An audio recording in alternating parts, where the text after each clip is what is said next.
sahabat Iman, selamat datang di podcast Five Talks. Di sini kita akan ngobrol santai tapi dalam tentang iman, hidup, dan realitas zaman sekarang. Hari ini temanya Lost Digital Found in Christ. Aku yakin banyak dari kita pernah merasa tersesat di dunia digital. Kalau nggak penting tapi hati masih kosong. Atau malah lebih percaya Google daripada kitab suci.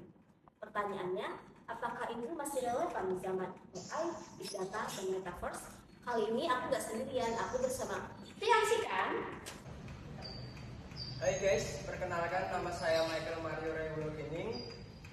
Halo, nama saya Aldo. Halo, saya Romohin.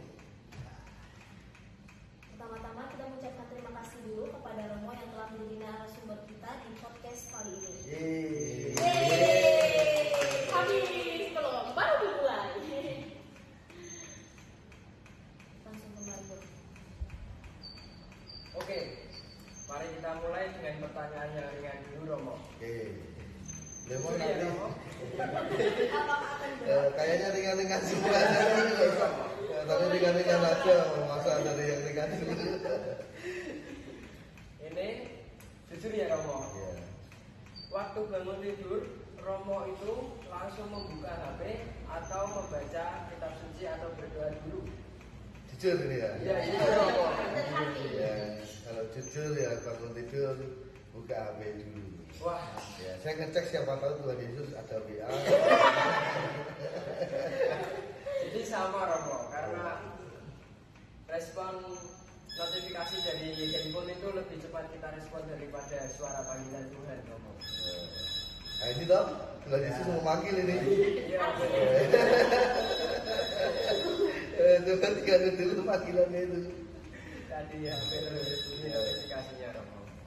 Jadi akan sulit untuk punya Angkat dulu. diletakkan ke sebelahnya biar Tuhan Yesus kalau manggil baru wawancara gitu. Maaf Tuhan Yesus baru wawancara.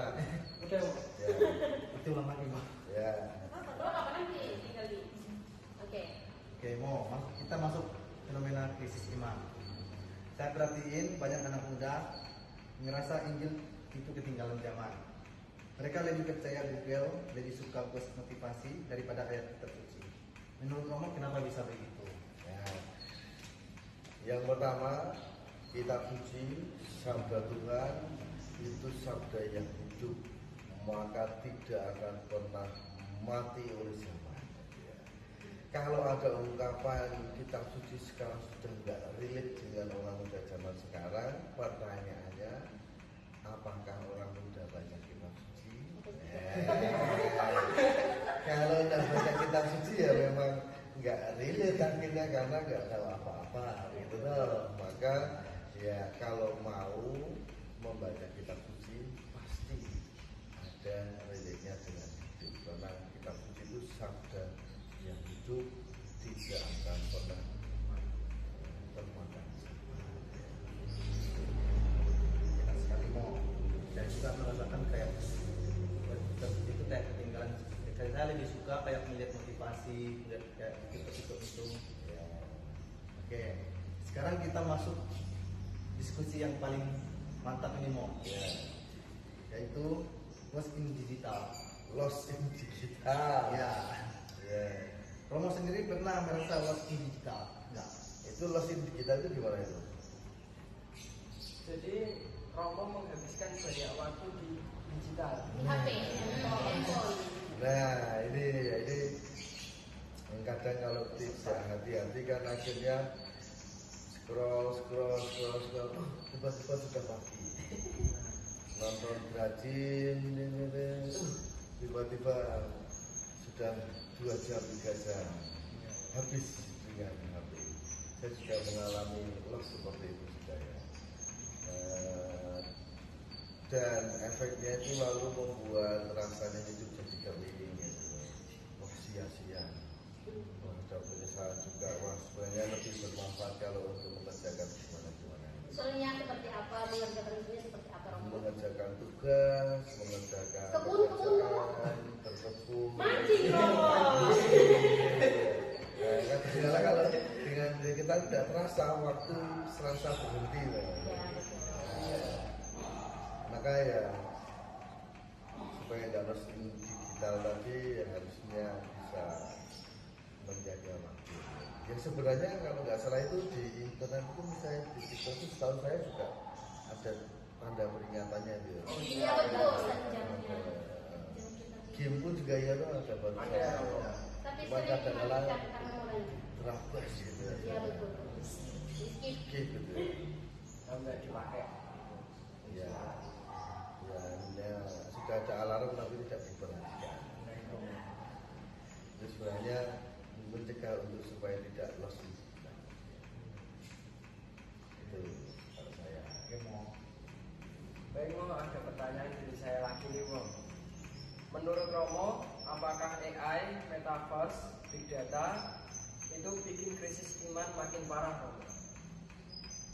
Kalau saya melihat prinsipnya itu teknologi adalah netral. Berguna atau merugikannya itu tergantung penggunanya. Maka AI pun itu sebenarnya ya harusnya netral ya. Entah itu positif atau negatif tergantung penggunanya. Kalau penggunanya pintar, bijaksana ya pasti banyak manfaatnya. Kalau penggunanya malas dan tidak mau berpikir ya akhirnya merugikan. Oke Romo. Nah, kalau misalnya Romo dari kayak kalangan anak muda atau orang-orang tua bertanya kepada Romo, apakah kayak iman sekarang sampai sekarang ini masih relevan atau sudah tidak lagi? Iman. Iya. Masih di relevan. daerah digital sekarang. Masih relevan. Iman bahkan di dunia digital pun banyak mewarta iman. Kalau kaitannya digital dengan iman ya, gereja memandangnya sebagai aeropagus. Dunia digital itu sebagai ladang pewartaan yang baru.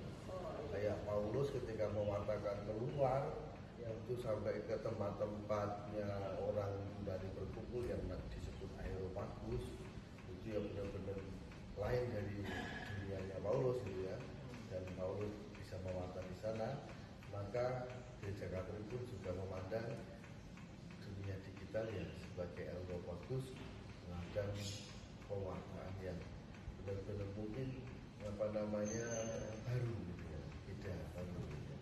Maka ya tantangannya bagaimana mengkonekkan iman dan dunia digital ini, bukan malah bagaimana menjauhkan iman dengan dunia digital. Maka banyak itu korban-korban pewartaan sekarang. Oh iya, yang biasa muncul di TikTok Ya, gitu ya. hanya memang kalau dunia digital itu kan kredibilitasnya harus diperhatikan ya. Karena kadang-kala hoax bertebaran Di mana? Betul benar. orang lebih percaya TikTok daripada dosennya. Orang lebih percaya Instagram daripada koran. Jadi kadang-kala ada kesesatan itu yang mungkin tadi juga los digital juga kalau sampai kayak gitu, lebih percaya TikTok daripada apa yang di dunia nyata. Di TikTok lihat lompat gedung bisa terbang, wah diikuti lompat gedung terbang betul sampai ke surga. Ya, itu termasuk kesesatan, termasuk los itu ya. Los menuju ke Bapak di surga. Los dol. Oke, aku mau nanya Ramona, kita ini kan kayak calon guru agama terus katekis di era Gen Z. Nah, zaman sekarang kayak sama seperti dulu kita tadi kayak kita lost digital. Nah, aku minta Ramona tuh buat ngasih tips ke kita supaya iman kita tuh gak hilang di era digital. Nah, dunia digital itu fungsinya banyak sebenarnya ya. Kita sebelum masuk ke dunia digital tentukan dulu segmennya, apakah rekreatif, apakah edukatif, apakah bisnis, apakah ada apa lagi ya, rekreatif yang fungsinya entertain, hanya hiburan, bercanda-bercanda gitu, yang fungsinya refresh gitu ya, edukatif yang memberi wawasan, pengetahuan, tutorial menggoreng telur biar tidak kosong, gitu kan. Itu kan konten apa ya namanya, fungsi edukatif di sana ya. Lalu ada fungsi bisnis, karena ada afiliator, reseller, sebagainya, promosi. Nah, ini kalau juga ada fungsi spiritual juga, di mana ada pewartaan iman di sana. Nah, kalau guru agama bisa menentukan dulu prioritasnya. Kalau memang prioritasnya untuk pengajaran, ya pasti akan banyak bergulat dengan pengajaran itu. Bahkan di dunia digital kan ada algoritmanya itu loh. Kalau kita sudah tahu prioritasnya kan, algoritmanya kan juga akan membaca. Maka kita akan sebenarnya lebih terjaga di sana. Yang memang tantangannya macam-macam gitu ya. Walaupun ini bisa apa namanya, fleksibel ya, bisa mencair, ya edukatif ya rekreatif bisa juga, ya edukatif ya bisnis bisa juga, ya edukatif ya spiritual bisa juga ya. Tapi harus jelas dulu prioritasnya apa. Saya mau masuk ke dunia digital, prioritas saya apa? Harus punya tujuan. Karena nggak punya tujuan ya hanya muter-muter, nanti nggak jelas dan waktunya malah habis. Dan bijak juga ya. Betul. Maka tadi kan di sisi mereka yang lahir memang di dunia seperti ini mungkin berbeda dengan saya yang generasi timbek apa yang tidak sebenarnya tidak hidup di sana gitu ya.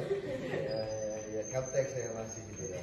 Kalau seperti kalian Gensi kan memang hidupnya di sana gitu ya. Nah, maka ya iman itu bisa terus-menerus dibahasakan. Nah, maka memang pewartaan seperti guru agama atau katekis itu membahasakan ulang dengan gaya digital.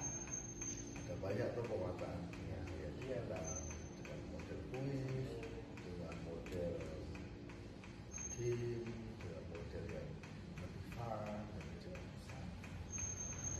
Terima kasih Romo. Jadi kayak kita gak mesti anti teknologi, tapi kita harus tetap bijak pakai dalam hidup makanya. Betul sekali. Kita sudah tidak bisa lepas dari teknologi. Digital, betul. Dunia digital sudah tidak bisa kita abaikan. Melengkapi Romo. Maka kita yang harus menyesuaikan. Nah Romo, dari perbincangan tadi atau dari tadi yang kita omongkan itu Romo, kalau dirangkum apa sih pesan dari obrolan kita ini? Pesan saya untuk orang muda ya. Yes, betul sekali. Ya. Kayak kami ini Romo, supaya jangan tersesat. Wahai orang muda, habiskan waktumu untuk scroll TikTok. Kalau mau masa tuamu menyesal dan sedih. Tapi bijaksanalah mengatur waktu, maka kamu akan punya masa depan yang cerah, betul sekali. Boleh menggunakan TikTok, boleh menggunakan semua aplikasi, asalkan pintar dalam mengelolanya. Pasti kamu akan cerah masa depannya, ya kan Romo? tentukan dulu prioritasnya. Prioritasnya yang apa ya? Oke. Nah Romo, belum nih Romo, kita masih ada. Sabar Romo, santai. Kopinya masih ada kok Romo, bisa diminum. Kopi dulu. Nah Romo, udah minum ya Romo, lanjut Romo. Saya ada beberapa pertanyaan yang harus Romo jawab. Yang pertama, kalau ada kayak misalnya lagi krisis iman, kayak misalnya saya atau Romo lagi krisis iman, hal pertama apa yang Romo lakukan ketika Romo kayak rasa kayak krisis iman? Mengusahakan supaya nyambung lagi dengan Tuhan, entah dengan berdoa, entah mungkin juga dengan apa ya, naik gunung, pergi ke pantai, ya, tapi cari momen atau jeda atau kesempatan yang membuat kita bisa connect Dengan Tuhan. Oke. sama kayak kalau kamu bawa HP, Ya. kamu nggak punya kuota, kuota nggak bisa apa-apa, Maka maka yang kamu cari apa? Cari wifi. wifi-nya pakai Kita harus dibayar loh, uang nggak ada. cari wifi yang terkuat di mana? Iya, betul sekali. Kalau wifi terkuatnya di gereja ya Di gereja. wifi terkuatnya di gunung ya di gunung. Wifi terkuatnya di pantai ya. Asik, anjing bos. Nah Romo, pertanyaan yang kedua ya Romo. Selama Romo memakai atau menggunakan HP, aplikasi apa sih yang membantu iman Romo untuk bertumbuh gitu? Katolik. Ya, Yes. kalau saya buka Oh sama sih Romo? maka Romo gitu ya? saya Katolik. Ada dua HP Oke. ada. Cuman buat notifikasi malaikat. Notifikasi Lonceng. aja tapi nggak suka. Nah, berarti Katolik ya guys. Dan kita lanjut pertanyaan terakhir Romo. Tolong dong Romo kasih apa ya? Kasih pesan ke generasi muda atau generasi digital sekarang. Satu pesan, satu kata untuk kami anak muda kalimat atau kalimat gitu. Suatu kalimat. Ya, apa? Be the best version of you. Artinya Romo, Artinya jadilah versi terbaik dari dirimu. yes, jangan pernah untuk menjadi orang Maka lain. selalu update dirimu mempunyai kualitas yang lebih yang baik.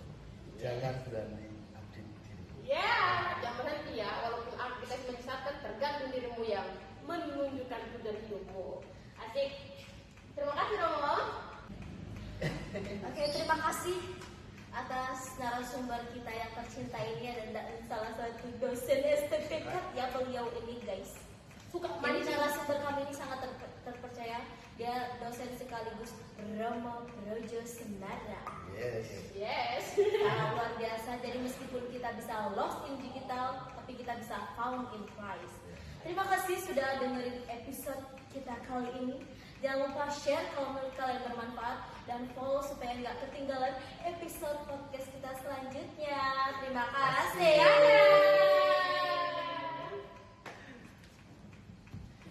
Sudah.